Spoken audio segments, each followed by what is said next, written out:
Hello and welcome back once again. Myself Amitesh Vaishnav, lecturer in computer engineering from Government Polytechnic Gandhinagar. So in today's lecture we are going to study about the subject programming in C++, subject of third semester of diploma in computer engineering. So in today's lectures learning outcomes, after learning this topic, a student will be able to apply the pointers to the object and list of application of this pointer. Okay, to achieve this learning outcomes, we are going to cover the following topics. First one is pointer to object, second one is develop program using pointer to object, and third one is this pointer. Okay, starting from pointer to object. So what is pointer? So pointer is a variable which stores the address of another variable. तो pointer क्या है? तो pointer एक ऐसा variable है जो दूसरे variable का एड्रेस होल्ड करता है. We can also the call the class member using the pointer. हम क्लास के मेंबर को पॉइंटर से कॉल कर सकते हैं. प्रीवियसली हम क्या करते थे कि क्लास का ऑब्जेक्ट बनाते थे, लेकिन इसमें हम ऐसा ये बात सीखेंगे कि ऑब्जेक्ट का अगर पॉइंटर बनाएंगे तो ऑब्जेक्ट के पॉइंटर से भी हम क्लास के मेंबर्स को एक्सेस कर सकते हैं. For that we have to create a pointer of class data type. So we have to create a pointer as respective to class data type. Continuing, object pointers are useful in creating the objects at runtime. So if we are creating object of the class, then it will be executed or the object is created or assigned memory at the compile time only. But if we are using object pointers, then they will assign memory at the runtime. We can use the object pointer to access the public members of the class. So we can also access the pointers using access the public members of the object using this pointer variables.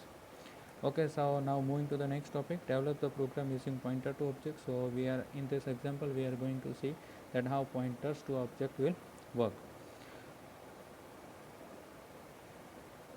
So continuing the same topic. So first one is our header files, then namespace, then class employee we have taken. So there are four variables we have taken: employee ID, employee name, employee city, and employee salary. Okay. So the four variables which we are using. So in the methods we have used get data method. So get data method is used to take the variables input. सो ये क्या करती है कि जो हमने variables दिए हैं उसको मैसेज प्रिंट करती है और पर्टिकुलर यूज़र जो वैल्यू डालता है उसे सी इन से वो पर्टिकुलर वेरिएबल में स्टोर करती है, जैसे कि employee I D, employee name, employee city और उसी तरह से एम्प्लॉय सैलरी. और पुट डेटा मेथड क्या करेगी, इन चारों वेरिएबल को स्क्रीन पर प्रिंट करेगी. देखिए, employee I D, employee name, employee city and employee salary. Okay, moving to the next topic, that moving to the continuing to the example. So in the main example, previously we are creating that the employee and making the object array of object of that employee class. But here we are going to prepare the pointer of that particular object. So employee star e of 2. Okay, so here the pointer variable which we are using, तो क्या करता है कि इसमें जो pointer हमने use किया, pointer to object, तो यहाँ पे हमने स्टार ई टू लिखा. जो प्रीवियसली हमने एरे ऑफ ऑब्जेक्ट देखा था उसमें क्या कर रहे थे हम ई ऑफ 5 ऐसा लिख रहे थे. तो e zero, e one, e two, e three, e four, इस तरह से 5 ऑब्जेक्ट्स बनते थे, लेकिन इसमें हमने स्टार का यूज़ किया है. तो क्या जो ऑब्जेक्ट है उसका पॉइंटर बन जाएगा. तो अगर हम पॉइंटर बनाते हैं किसी ऑब्जेक्ट का तो उसकी मेथड को एक्सेस करने के लिए हमें एरो साइन का यूज़ करना पड़ता है, जो हमने फॉर लूप में नीचे लिखा है उस तरह से. E of I tense to get data. Okay, so अगर भी हम ऑब्जेक्ट यूज़ करते हैं तो हमें डॉट यूज़ करना है, और अगर पॉइंटर यूज़ करते हैं तो e of I tense to get data करना है. E of I new employee, तो हर टाइम जब लूप घूमेगा तो एक नया ऑब्जेक्ट क्रिएट होगा और ऑब्जेक्ट जो है उसके बेस पर जो पॉइंटर है वो उस पर्टिकुलर मेथड को कॉल करेगा. ओके, सो गेट डेटा मेथड को कॉल करने से जो जितनी भी यूज़र्स एम्प्लॉय की वैल्यूज़ है वो यूज़र इनपुट लेगा और पुट डेटा से वो सारी वैल्यू स्क्रीन पर प्रिंट होगी. रिटर्न ज़ीरो, क्योंकि मेन मेथड के रिटर्न टाइप इंटीजर है. Okay, so today's lecture next topic is this pointer. Very important concept. This pointer is automatically passed to a function when it is called. So what is this pointer? So this pointer will be automatically passed to a function. Okay. What are the applications of this pointer, which is our one of the learning outcomes of this lecture. So seeing the application, so first one is this pointer is used to represent an object that invokes a member function. तो this pointer क्या कहाँ पर और क्यों use होता है, तो main इसका फर्स्ट पर्पज़ ये है कि ऑब्जेक्ट जब हम इन्वोक कराते हैं तो उस पर्टिकुलर ऑब्जेक्ट के मेंबर फंक्शन को इन्वोक कराने के लिए दिस पॉइंटर का यूज़ होता है। Access the data member with this pointer like this tends to x equal to 50।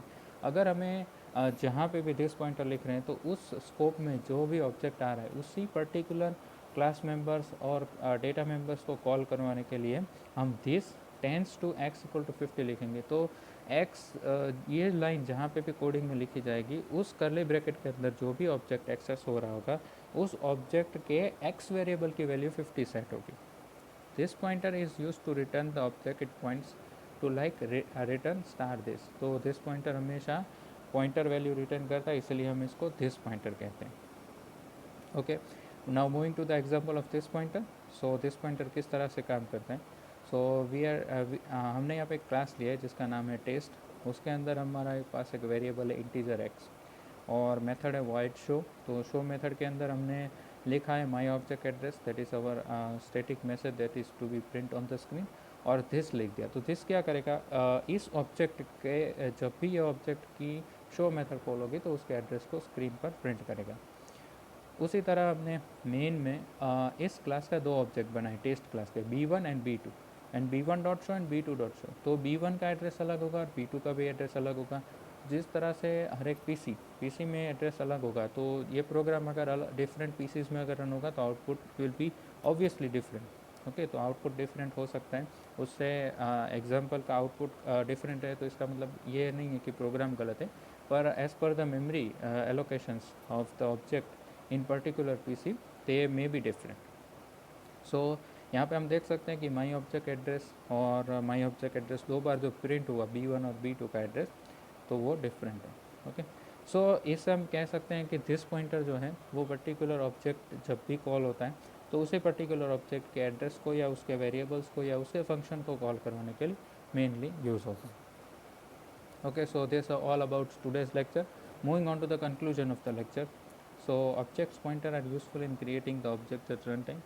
So object pointer क्यों यूज़ होते हैं, तो ऑब्जेक्ट्स को कॉल करवाने के लिए रन टाइम पे we can use the object pointer to access the public members of the object. So हम ऑब्जेक्ट पॉइंटर्स का यूज़ करते हैं जो ऑब्जेक्ट के पब्लिक मेम्बर्स हैं उनको एक्सेस करने के लिए।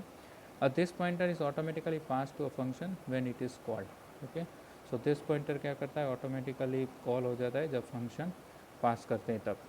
Okay, so this all about today's lecture. You can refer this lecture on this channel as well as different lecture on this particular channel, and playlist also you can see the other units lectures, and the books and references that are being used to compile this data to prepare this lecture. And thank you for watching the lecture. If you have any doubt, you can contact us. Thank you.